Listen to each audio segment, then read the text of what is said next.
Hey, salut tout le monde, c'est Chris, j'espère que vous allez bien. Pour ma part, tout va bien. Aujourd'hui, petite vidéo sur un film, je vous en parlerai après l'intro.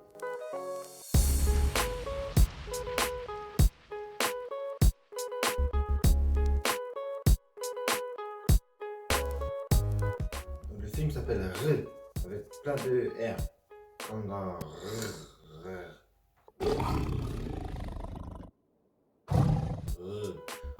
voilà. Ce film a été réalisé en 2004 par Alain Chabat, qui a aussi produit donc Didier, Astérix Mission Cléopâtre que tout le monde connaît, ou encore sur la route du Marsupilami.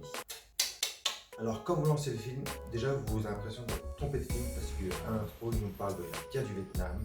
Le 9 mai 1969, à 2 km de la frontière nord du Laos, la 101e division d'infanterie de l'armée américaine progresse vers la colline 937. Je me dis, qu'est-ce que c'est que ce bordel? C'était un truc de l'âge de pierre et je pense un truc de la guerre du Vietnam. Mais en fait, à la fin de cette intro, on explique en fait que cette histoire n'a rien à voir avec le film. Ce film ne raconte pas leur histoire. Déjà, de base, ok, tu vois l'humour, soulagé, rien à voir.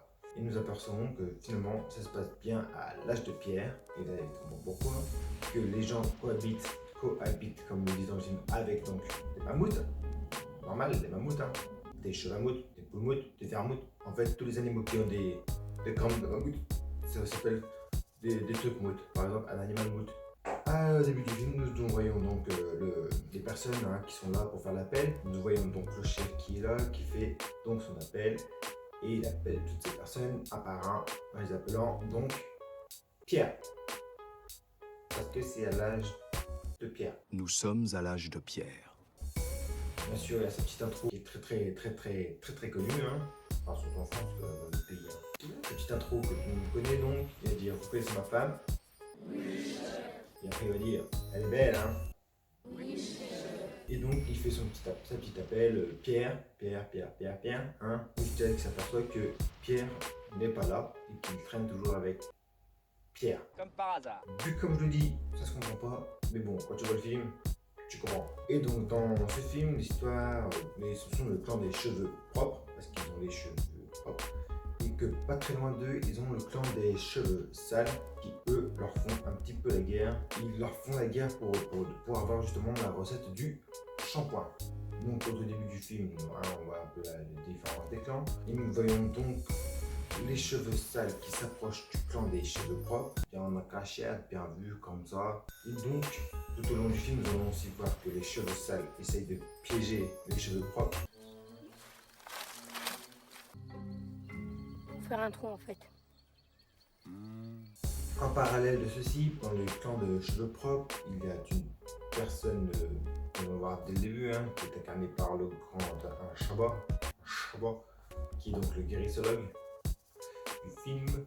Il va tuer des gens et ce sera le premier crime. Je sais pas, ça m'est venu comme ça, j'aurais pu dire meurtre. Non, j'ai dit crime. Les gens vont pas comprendre pourquoi quelqu'un tue quelqu'un, comme ils expliquent dans le film. Ils vont donc au début ils vont un peu s'en foutre, ils vont juste savoir pourquoi. Ça me craque les cacahuètes. Sauf qu'au deuxième crime, ils vont commencer vraiment à enquêter. Tout en même temps, dans le clan des cheveux sales, ils décident d'envoyer une infiltrée, donc la fille du chef du la fille du chef des cheveux sales qui doit infiltrer les cheveux propres en se déguisant en déguisant quoi. Il faut infiltrer la connaissance de Pierre qui est dedans. Pierre Frisé, parce que Pierre le blond, Pierre Frisé de Pierre. Et sauf qu'elle s'est fait appeler Guy.